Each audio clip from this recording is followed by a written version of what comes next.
we started this dialogue with HH Art Spaces, whether we could develop a project which would build an archive, an exhibition, and workshops in pedagogy. And in this triangulation entered Serendipity Arts Trust, because they're interested in interdisciplinary arts in a big way, and they want to support the arts in a big way, and we thought this sort of a synergy can work. So this is where it all starts, right? I mean, this is the first sketch when we received the barge drawings from the site, and then I start laying out this layer of where I would want the lights to be, how I would want them to be, marking the locations, conceptually marking the locations, because physically things sometimes change.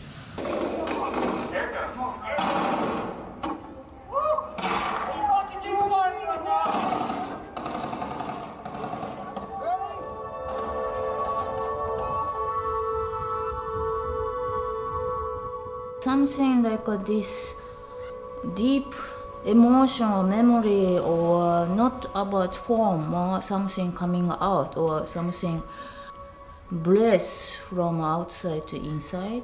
So this kind of the fundamental idea or body existence, even not so-called Buddha, performance or film or someone walking on the street, I see something Buddha. This is a Buddha. So I saw read the concept and watch the photo. I thought interesting, like, okay, boat is normally traveling, but stay there. And I just think about two person connected with string, and somehow traveling and also rolling, and how the distance near and separate and tension, and also how to different power, height, and also distances.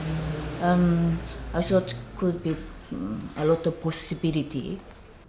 The choice of the artist, regarding the venue, the concept, and everything, has been been quite organic between different people involved in HH to create a diversity that is interesting and articulates what we kind of put in the background.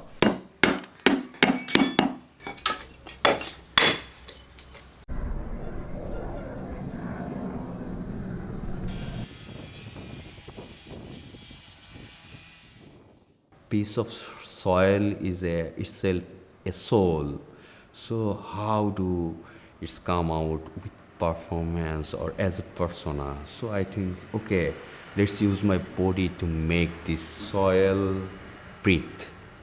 And then we thread common languages as well. We start to find commonalities between, let's say, Regina and Masum, that come from very diverse cultural frameworks. There is a way for us to interweave Masum's box down there and his stillness with Regina's choreography and her box up on the nose of the boat.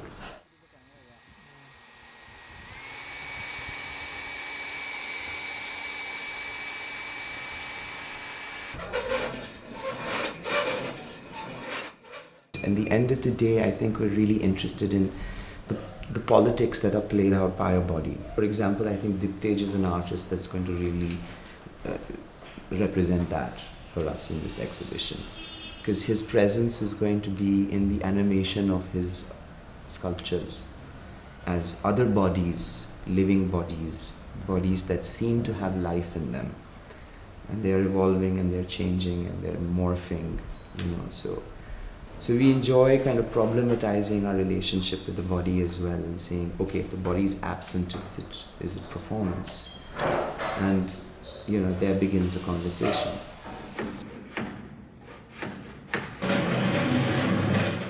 What I always try is to keep myself as open as possible, to observe or to understand a little bit, and then I make a combination of what I always do, like all this collage stuff, and then I make a selection, and then I find other stuff, and that's how it comes together.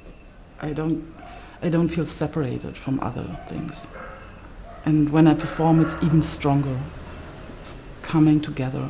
Like also in my imagination, everybody, every person, every animal, every plant is connected. And we as people, we hold our hands in the whole world and also in the past and in the future. We are all connected. We are not single. Existence is not possible. I think another very interesting thing about the ground beneath my feet, and especially having this barge with us, is that we're looking at this sort of a machine which is practically producing new lands. It is carrying soil from one place and depositing it in another. It is carrying iron ore from one place, depositing it in another. And in various places in the world, these barges are used to practically create new islands. And so anything that you would otherwise assume to be natural, such as land, is completely being generated by people. And so it really brings the question as to what is the ground beneath our feet at the moment. All of us, when we are looking at not just installation art, or performance art, or live art, or moving around object art, or site specificity, we are all looking at an aspect which is a step beyond viewing. Because if it's just viewing, then what's the fun?